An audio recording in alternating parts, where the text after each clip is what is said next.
Sir ये suspended ceiling की आपकी शॉप है। इसमें आप पीवीसी सीलिंग लगा रहे हैं और जिप्सम की सीलिंग भी लगा रहे हैं और पैनल शीट पैलिंग शीट भी लगा रहे हैं। तो आपसे ये पूछना था कि ये सस्पेंडेड सीलिंग है, आप ये क्या रेट लगा के दे रहे हैं? ये जो जिप्सम की सीलिंग है ये 12x12 140 फुट 60 रुपये स्क्वायर फुट के हिसाब से बनते हैं 8,640 रुपये।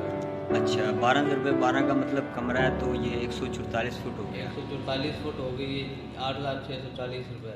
अच्छा, और अगर पीवीसी की सीलिंग लगवाना चाहे तो उसका क्या रेट है? अगर 12x12 है तो 144 फुट ये हो गई 80 रुपये के हिसाब से 11,500 की। अच्छा सर, ये घोड़ी फट्टा वगैरह रक्षा का किराया सब ये आपका होता है? अगर शहर के अंदर हो तो हमारा है, जब शहर से बाहर हो तो फिर कस्टमर का। ठीक हो गया सर, बहुत शुक्रिया।